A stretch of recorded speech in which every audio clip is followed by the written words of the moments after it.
So welcome again. We will be presenting ZMINA Rebuilding, which is a new project built together by Transeurope, IZOLYATSIA and Malý, Berlin together. The program designed to support Ukrainian cultural organizations and artists in their work in Ukraine and in collaboration with other Creative Europe countries. So for the beginning, I'm really happy to invite Tiffany, our director, to speak about why Transeurope support Ukrainian organizations now and what TH members can get from this kind of cooperation. Hi, again. Speak a lot today. Thank you for inviting me to introduce this session. So first of all, I want to say that I feel very uncomfortable each time I have to talk about Ukraine, because I am not Ukrainian and I am not personally going through what our Ukrainian members and friends are going through in the cultural sectors right now. But when I talk publicly about this topic, I speak on behalf of our Ukrainian members. Mikhailo is a member of our board, so the Ukrainian cultural sector issues are of course very present in our discussions, in our reflection as to where the network is going in terms of discourse, in terms of putting support systems in place.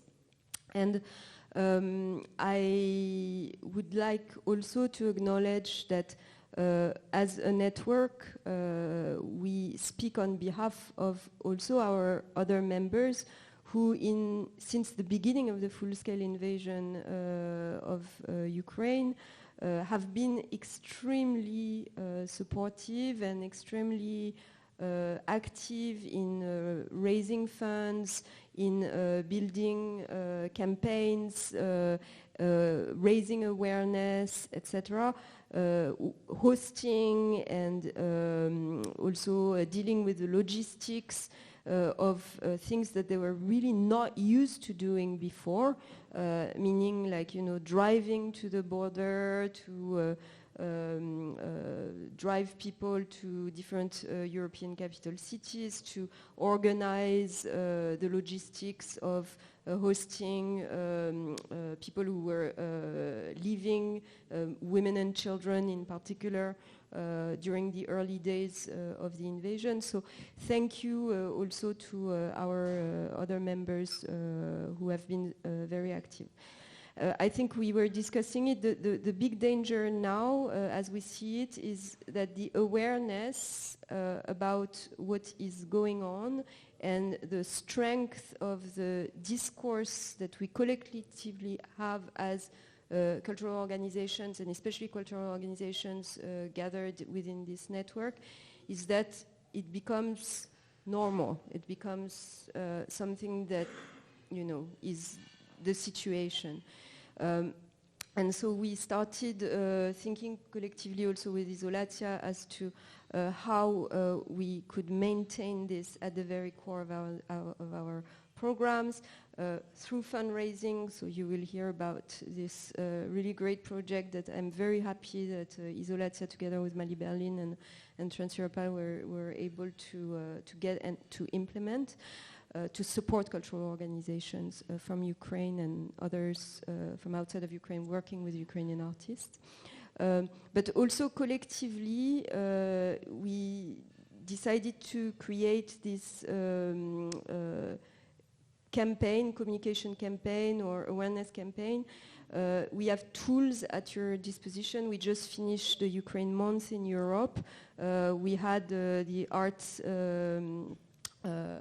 event also last year to raise funds also for cultural organizations in Ukraine. We have a solidarity fund within TH, the Euro Bar, in which you are all welcome to come. The benefits of the Euro Bar will all go to the solidarity fund also that we built on this occasion. So I think it's important. We have tools for you guys in all of your centers to work with Ukrainian artists, to program Ukrainian, cinema and performing arts, music, etc. Please reach out. We have all of these tools, and we are all very, very happy to help you disseminate Ukrainian culture, because we need to keep a strong voice, and we need to keep it for as long as it will take. Thank you very much. Thank you so much. Okay, so today we will structure our meeting in the following way. I will talk about the program right now, and we can also discuss it. If you have questions, we can answer them quickly. And then we'll have a short panel discussion with our guests today, which I will introduce a bit later, and they will also talk about cooperation with Ukrainian culture organizations. One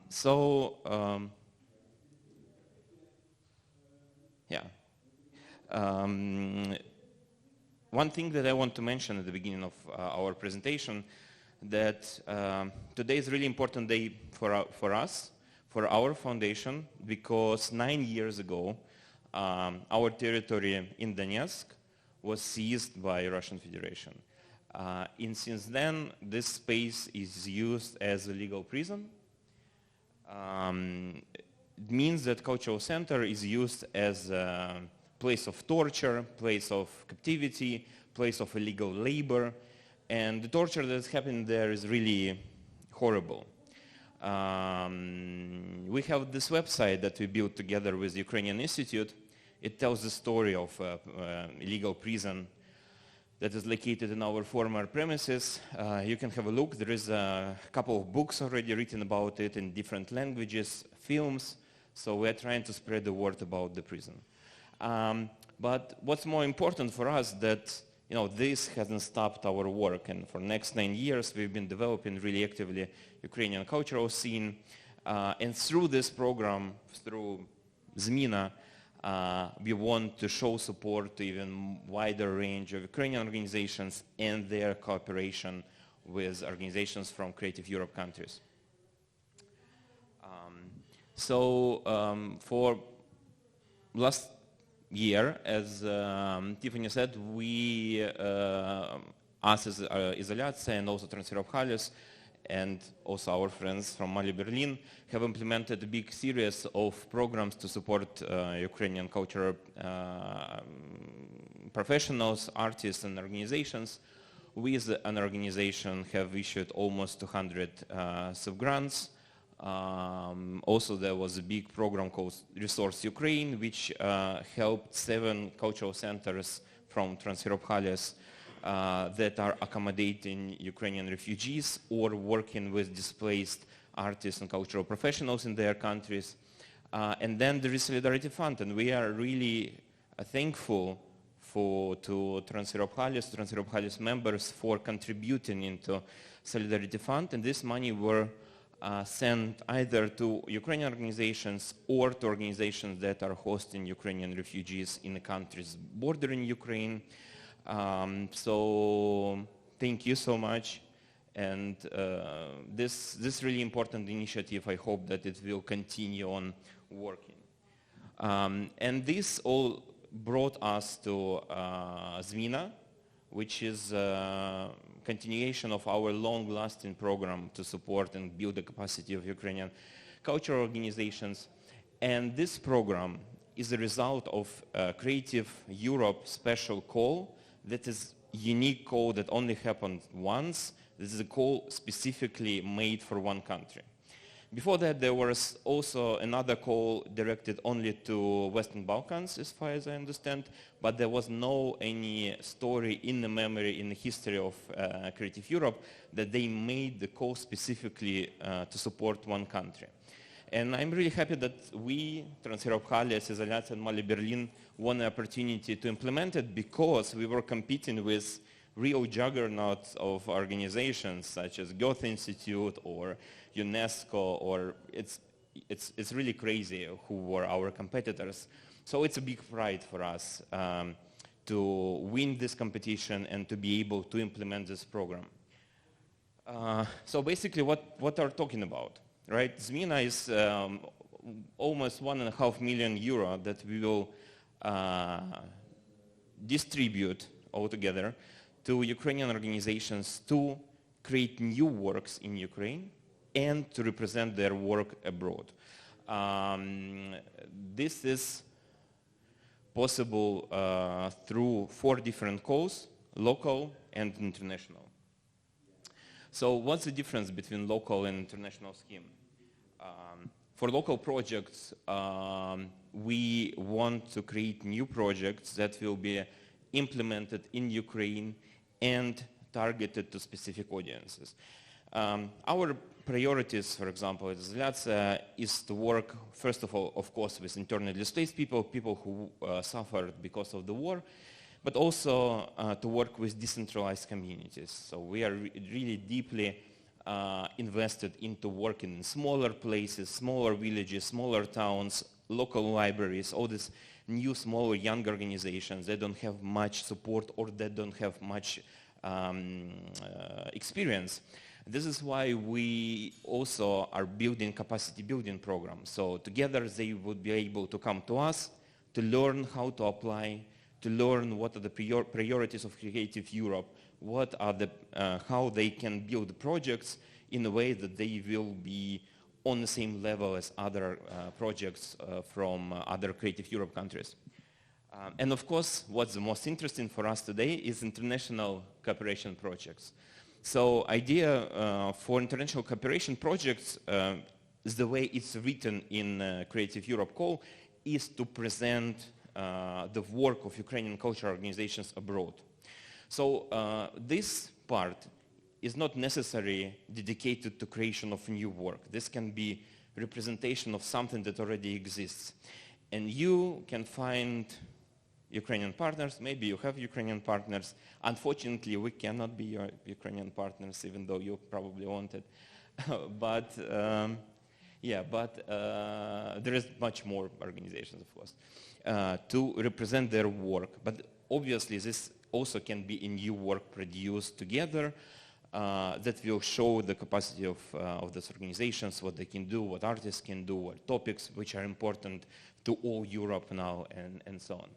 So in order to achieve this element of demonstration, we also planned that each of the projects will have to have the grand opening. So it's important that in every project we'll have a big opening involving local stakeholders to show them cooperation, to show them work and the importance of this kind of cooperation. I mean, I know that for most of you it's not a problem. Most of you are doing this on a daily basis. We just came from the mayor's office yesterday. But this has to be important part, this cultural diplomacy element has to be important part of your application. So for local projects, we foresee up to €10,000, which is not bad budget. And for international cooperation, we plan to have up to €60,000, which is a good budget, and it's possible to organize large-scale projects. And again, because one of the goals of the program is to demonstrate the work of Ukrainian organizations, we expect this to be large-scale projects with larger audiences. Usually we say that quality is better than quantity, but in this specific example, we need both quantity of visitors and the quality of artistic productions. So this is public visibility. And another important thing that our partners from Malý, Berlin will be responsible for dissemination of results of the project. So we plan to make the project visible outside of your local community. So if you are selected to participate in the project, we'll be working with you, with media all around the Europe to represent outcomes of the project, to make them more visible and to explain what has been done and what can be done next. So who can apply?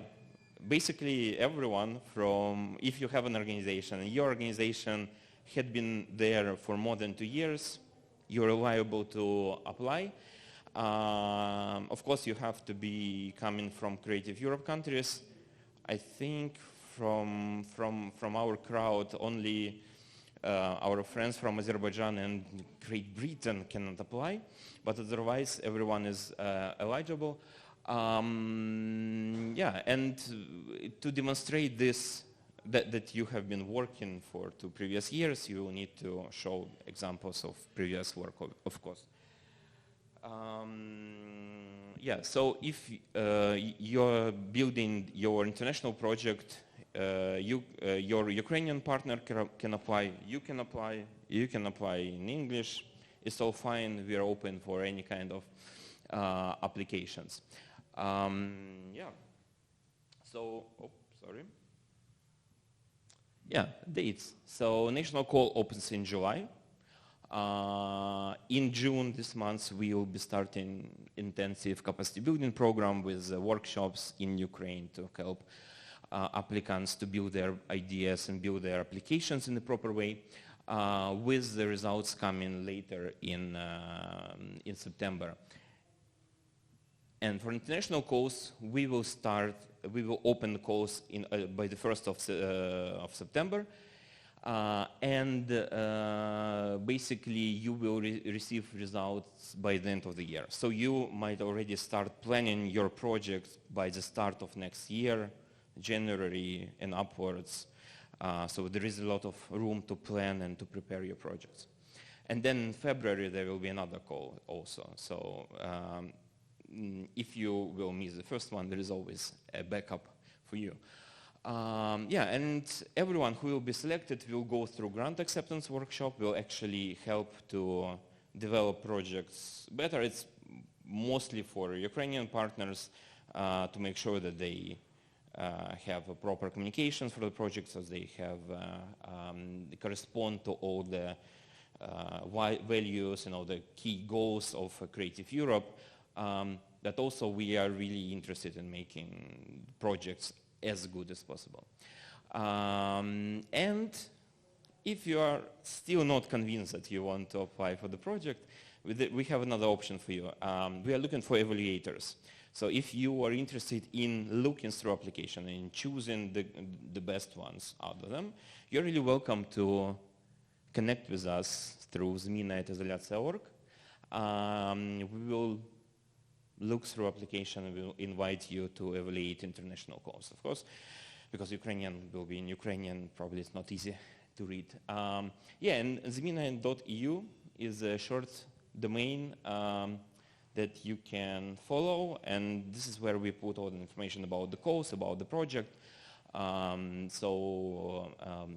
hope it will be easy to recognize and remember. Yeah, and this is ZMINA. Yeah, one more thing that I also wanted to add, that if you don't know who to work with, but you have an idea, you can come to us. We can help you to find partners. And right now we're doing mapping of different Ukrainian organizations that are still active right now and doing great work. It will be published later on our website, so you can also browse through it and look for partners with this too. Yeah, so this is it. And now, thank you. And now I'm inviting our guests. Sorry, yes, please. Can I get 2 short questions? Yeah, please. What's the duration of the international project? And in terms of quantity of the public events, is there a certain indication of what should be the quantity of attendance? So Oksana? I will answer. The duration of your project can be from 6 up to 9 months, and quantity of your events, it is up to your project, but it should involve it should be around the topic of rebuilding in very, very broad sense. And we will give and publish very detailed information to the call, because today you got so very main information about the call and all the definitions, all the detailed descriptions. Please follow our webpage, and all will be detailed, described. And moreover, we will have the helpline from our team and team of partners, where each week you can join for the meeting online and ask any question you have, and we will have so-called live meetings but online, and helping you understand and find the answers on your questions.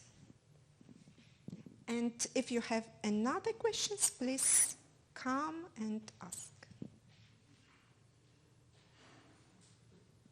If not, then I want to invite our guests. First of all, we have Vladislav with us.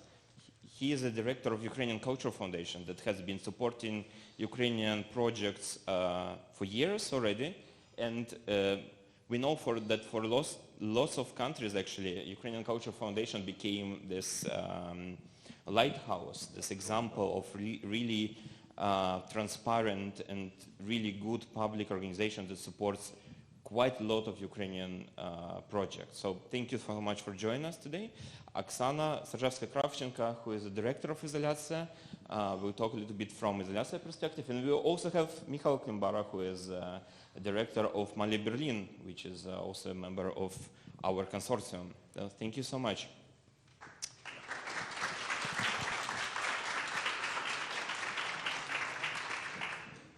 And you have the microphone if you want. Yeah. So, and my first question will be about international cooperation. Why do you think it's important to work with Ukrainian organizations now, and what Ukrainian organizations can bring to other countries of Creative Europe? Well, I will start with Oksana probably and go the direction. Maybe I will say the same thing what you are thinking about the collaboration, because only being together we can develop new or very bright and super great project. Being a part of Europe, but still not still official member of Creative Europe, like not the program Creative Europe, but Ukraine is still waiting to be a member of European Union. Still, we have the good capacity collaborating with a lot of different countries, because we have long history already having good, great cooperations. We are learning, Ukrainians are learning values, and we are sharing our values as well. And having the great sample, for instance, like being a member of Trans-Europe Hall, we already have through more than 10 years, different steps of collaborations, and each time it is growing and growing up. And it is not only for us, like Ukrainian institutions, but I very believe that this is the same for you, because each time we are sharing and making our expertise bigger. And maybe I would like to ask Vladislav to add why you are working not only with Ukrainians, why you are supporting not only Ukrainians, but why your institution, state, which is funded by the state.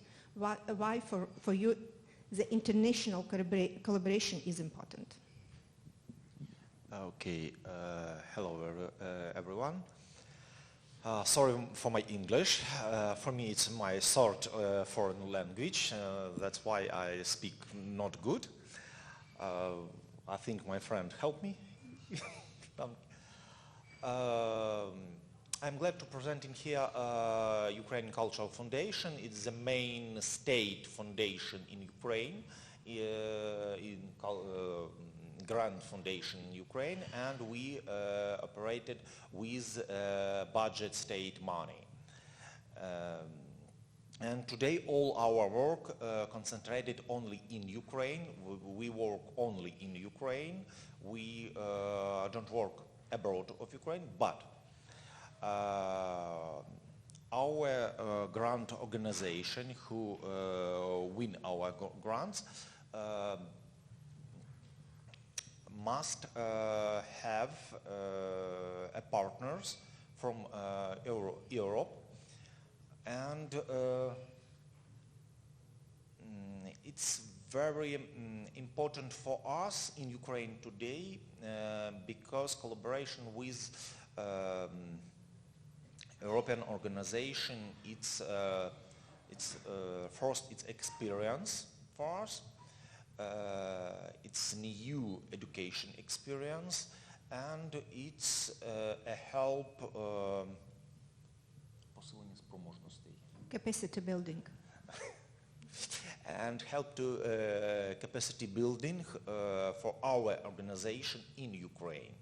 And your organization and your help, you will help for our organization to create new ideas, to create new space, to create new cultural products, and you can be a good partner for our Ukrainian organization, and you can help them to win our grants, and after that create a new cultural product in general.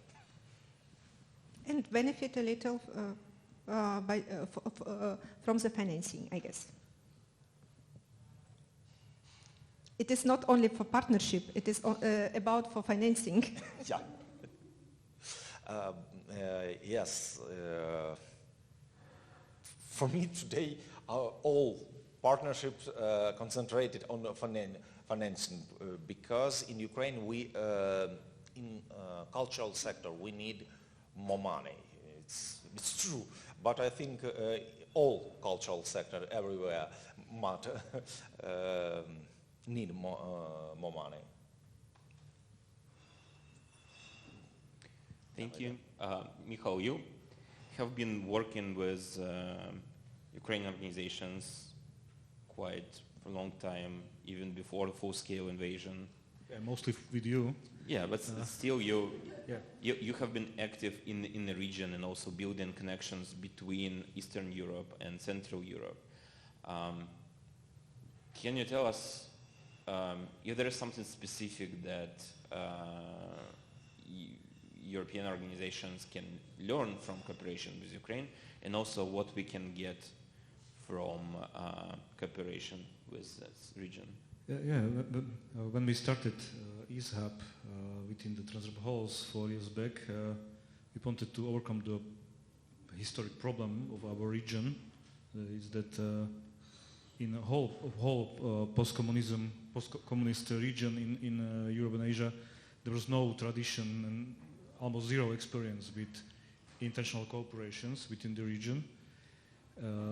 There is even lack of connections and transport connections between the countries, and still it's visible that this part of Europe is less developed in this sense. So we wanted to do something with that because we have not only common legacy but also common problems on which we can work together and try to help each other, because we can understand and relate more with our problems. if we are speaking about money, cultural sector in Central and Eastern Europe has usually maybe 50% of money that is typical for Western and North Europe. So, for example, it's sometimes even worse. It's quite normal for big cultural centers in this richer part of Europe to have budgets annually like 3 million euros, but in Central and Eastern Europe it's usually 300,000 euros. So it's like only 10%. So it's a big difference on what we can do, how we can do it. We need to be in certain things more creative. So maybe that's something we can learn other centers that how to do a lot with much less money, because we are used to it. In other countries they are worried now that budgets from public sources are being limited, and they are facing a lot of new problems because of that, but we are living it like always, so we are more prepared. Yeah, and maybe I will follow that we are not only culture but creative sector, and we are very creative. And maybe it's a time maybe to think about how to be extremely creative in fundraising and in getting the financing. And the partnership, especially transnational, gives more opportunities for both parts, for both countries.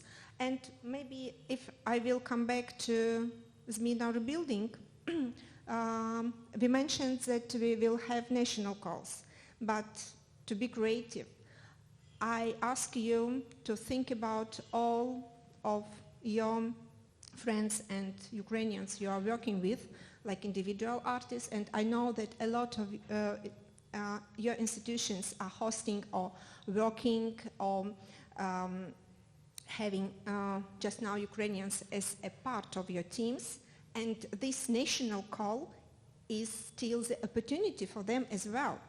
But your organization can win as well because, for instance, national call, which will be open since 1st of July, can be followed then for international level in the third call for international calls.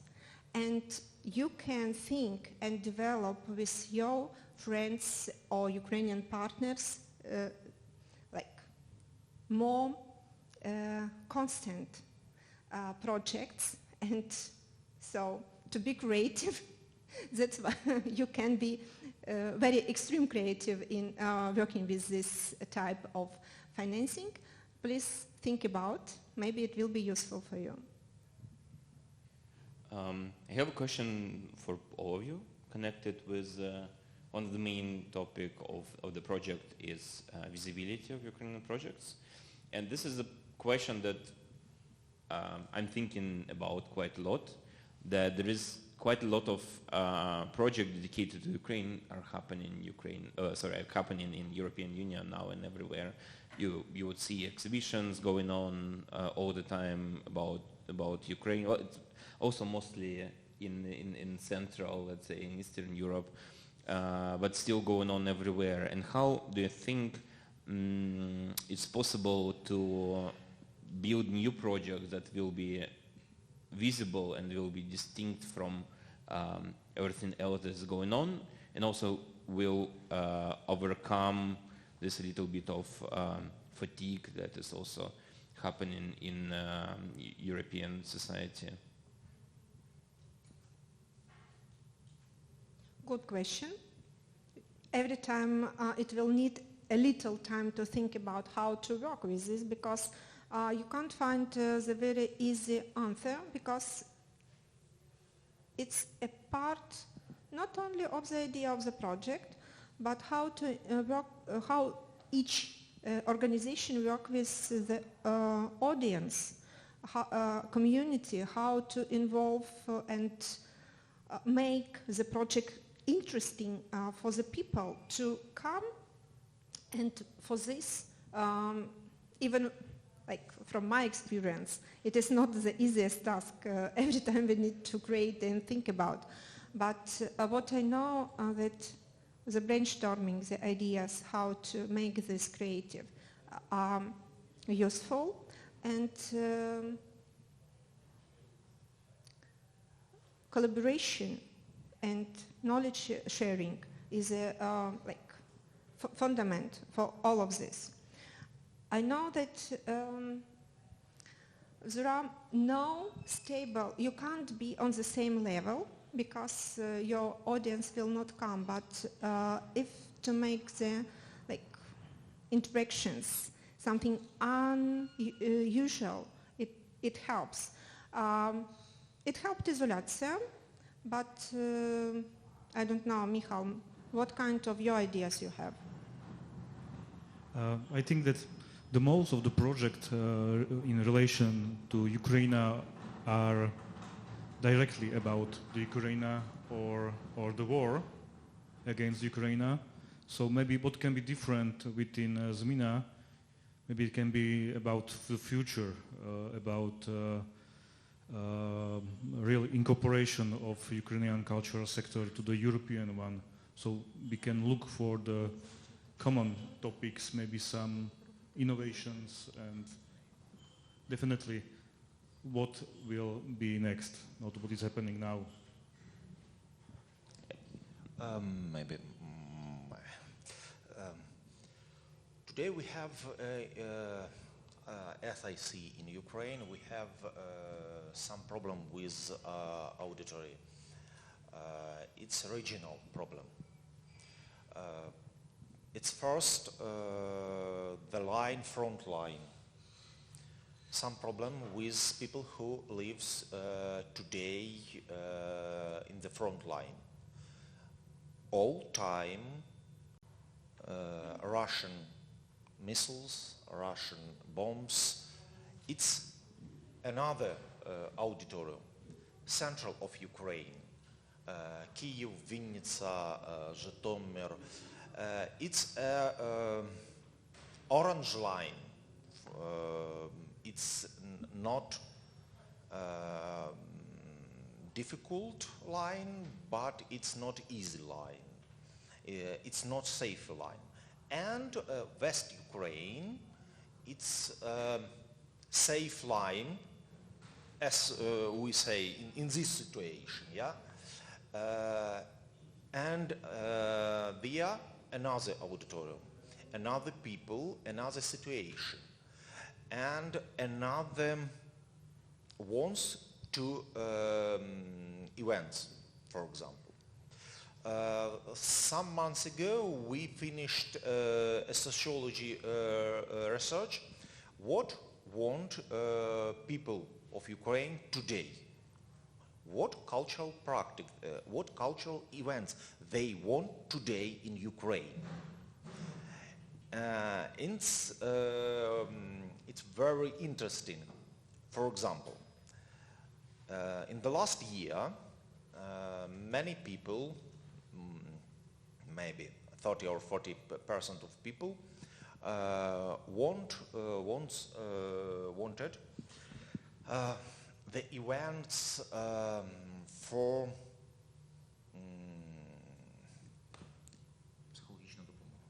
psychology treatment. Yeah. Today, the most people want events for rest, for forbidden of war, for little time. And that's why when we organize events in Ukraine, we every time see on these on that change. First line, war line, orange line, yeah, and a safe line. And we prepare other events for all other line. And when we cooperate with Ukrainian organization, every time you must remember where you will be work, with which auditorium you will work, in front line or on safe line. Because the needs will be very different. Yes. Thank you. I also have a question about Ukraine accession to the EU, because one of the goals of this program was also to help Ukrainian organizations to adapt to, let's say, European rules for faster accession and joining European Union. How do you think the partners of the project can help Ukrainian organizations with that? And also, I will probably start with Michal again. Maybe you can tell a little bit about Slovakia's experience of joining the EU and adapting. It was quite far. It's almost 20 years ago, so I was not really professionally active at the time. But maybe it's hard to imagine how cultural sector can play a role in that. But, for example, NGOs as a non-profit sector can play a huge role in many things, in accession to EU, in the supporting the reforms, maybe even building stronger connections with the European countries, which is something when we can see cultural organizations to play a certain role, which is also part of the ZMINA through these cultural diplomacy actions. So the role can be really supporting, but it can be really important in the way that you need in Ukraine really explain to people, to companies, to local offices of the state or municipalities what it really means to be in EU, because it will be not easy to adapt to all the laws and requirements which are going with them. So at least we can promote the idea, to promote the cooperation, maybe to show the people in the European Union that Ukraine is already part of the family and it's normal and easy to cooperate with you. Thank you. Vladislav, how do you see it from institutional perspective? And also important to say that Creative Europe Desk is also part of Ukrainian Culture Foundation. Yes. Institution perspectives in the warring country. It's a very interesting question. Last year, all money, all possibility, what we had, we took to our army. But in this year, we took a small part of previous budget. We had only 1.5 million hryvnias. It's $3.8 million euros. Yeah, maybe. It's not big, but it's not little in the warring country. We finished now. We are finishing the grant season, and we have 128 organizations which win our grants. But we work with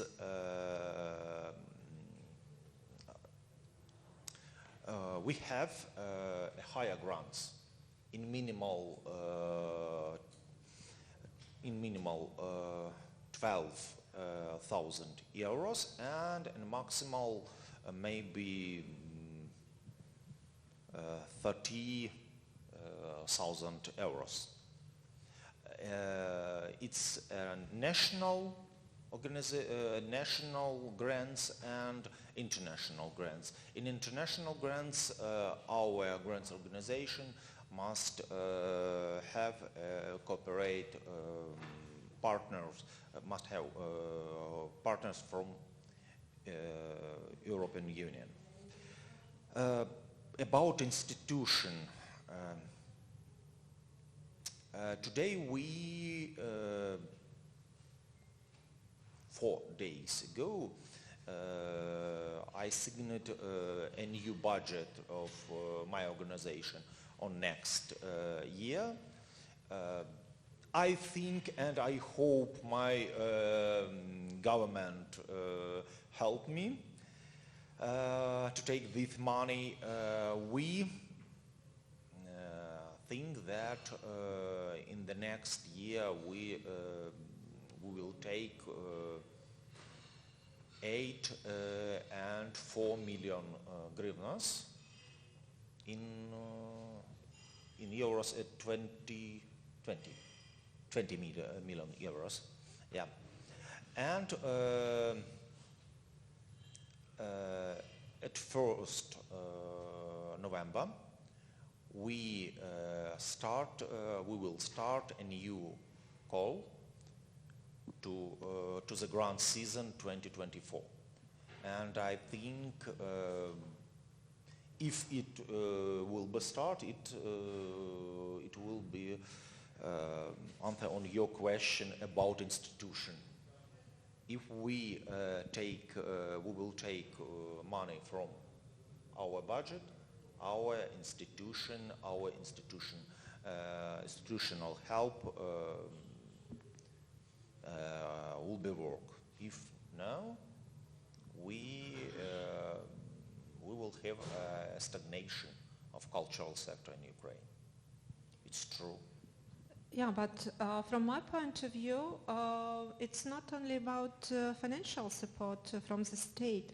I know that your team and team of Creative Europe Desk make a lot of support for Ukrainians organization, how to find international partners. And I know that it is the same, that international partners can via Creative Europe Desk ask for support how to find Ukrainian partners in Ukraine, and your role and role of Creative Europe Desk in this is real strong one, and because I know how it works in really good. We even yes. Oksana, but in Ukraine, our organization, most of Ukrainian organization, every time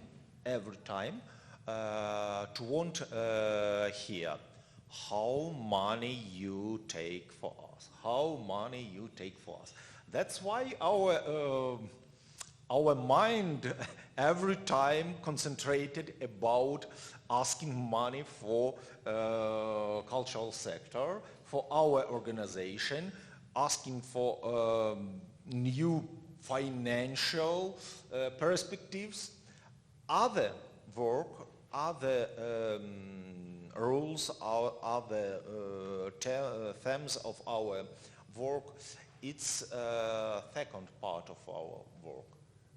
In general, all Ukrainian organizations ask us about money. It's true.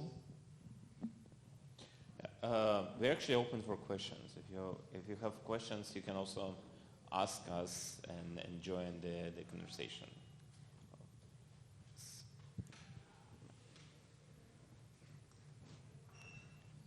Thank you.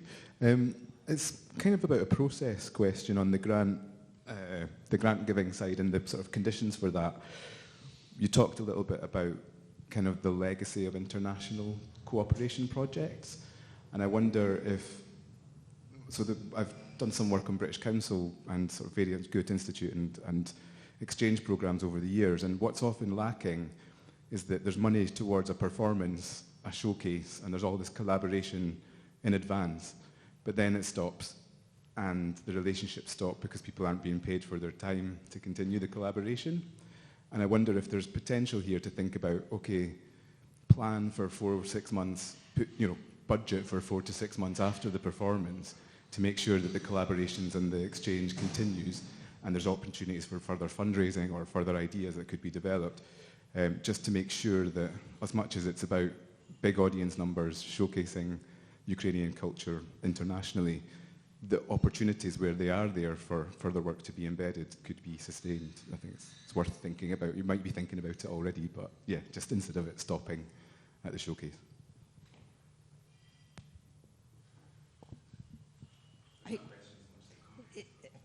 Yes, but maybe, thank you for this comment.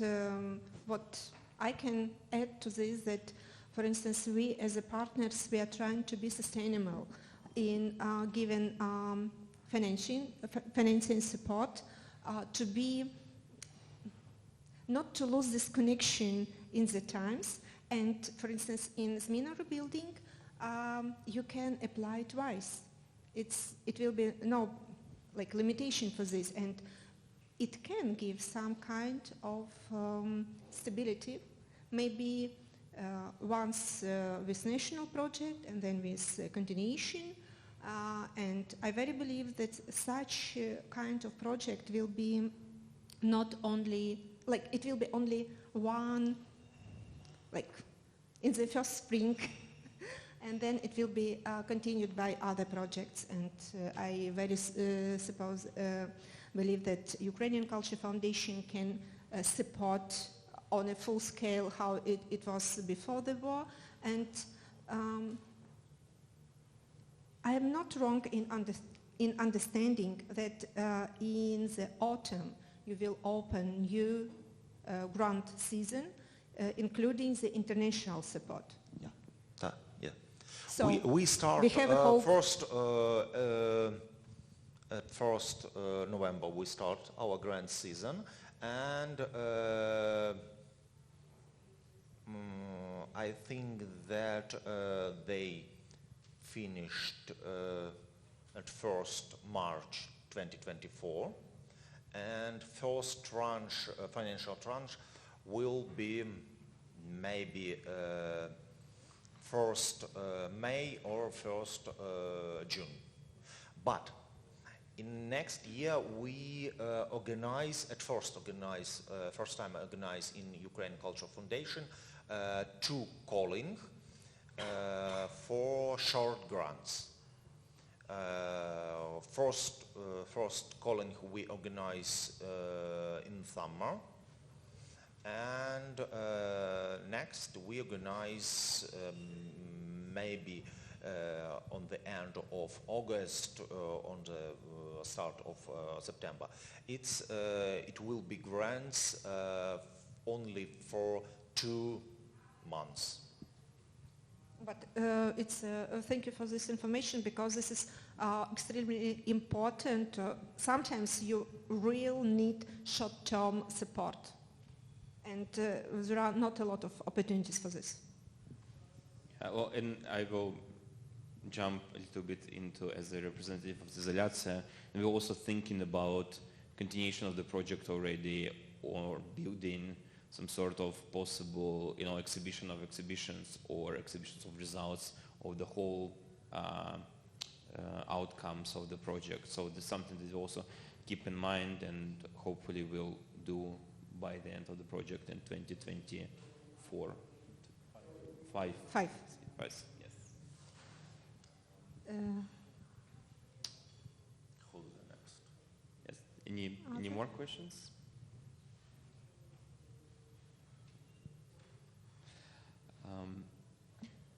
Great. Then thank you so much. I will leave this slide with you. This is our email that answers to all the questions. If you have suddenly anything, feel free to write whenever you have an idea.